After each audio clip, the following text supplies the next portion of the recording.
T'en dis quoi? Nouvelle chronique dans l'émission, le Chomskipédia avec Antoine Chomsky, des définitions floues d'après des sources très approximatives. C'est ça. Eh bien, bonjour tout le monde. Aujourd'hui, dans Chomskipédia, on va définir ce qu'est une bulle médiatique. Une bulle médiatique, c'est un genre de porno familial, tendance scato, visant à satisfaire chaque soir des millions de foyers qui se tripotent le stress devant des films de bulles, de bons gros bullards, comme on dit, Pénélope Sastic Lassarte, Jean-Luc et les gros hologrammes, Marion Maréchal dans Dieu est en moi, mais pas de capote, du coup ça gratte. Et bien sûr, la star du moment, Emmanuel Macron, le mystique, aussi appelé la grosse racoleuse, ou le péage de Saint-Arnoux. Tu glisses un billet dans la fente et ça laisse passer n'importe quoi. Notre Emmanuel, qui cartonne dans son film en ce moment, qui n'a pas eu sa pipe, produit par Goldman Sachs, il paraît qu'il s'est tellement investi dans son rôle que sa langue a tellement sucé à droite et à gauche qu'elle est tannée comme un canapé Chesterfield. C'est plus une bouche qu'il a, c'est un magasin Cuir Center.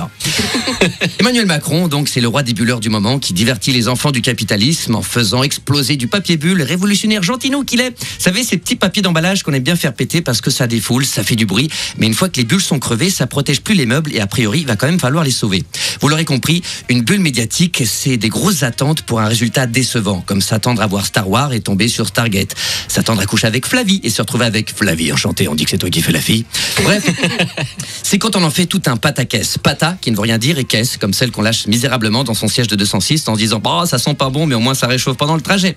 Et pour créer une bulle, il faut se faire de la matière. Macron, Fillon, toute la clique. Mais surtout, il faut quelqu'un pour souffler dedans. Parce qu'une bulle, c'est une situation créée par un gonflement excessif et qui peut vous lâcher à tout moment, comme votre dignité, votre courage, votre femme ou votre emploi du temps ou la batterie de tous vos produits Apple. Attention, tout ce qui vous gonfle n'est pas forcément une bulle médiatique. Manger du couscous en buvant du coca, pas bulle médiatique. Les types qui vous disent « Ouais, Metallica, depuis l'eau des reloads, c'est fini », pas bulle médiatique, c'est juste chiant.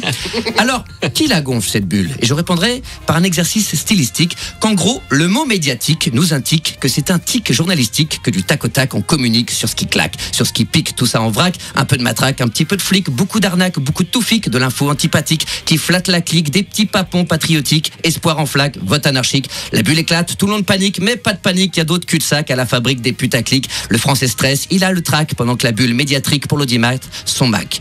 La bulle médiatique est donc une sorte de gavage du spectateur, à ne pas confondre avec le foie gras qui consiste à gaver des oies, à ne pas confondre avec Agdi Stroop qui consiste à gaver des madames. Bravo Antoine Chomsky sur WFM qui prouve que le flow est toujours là en France.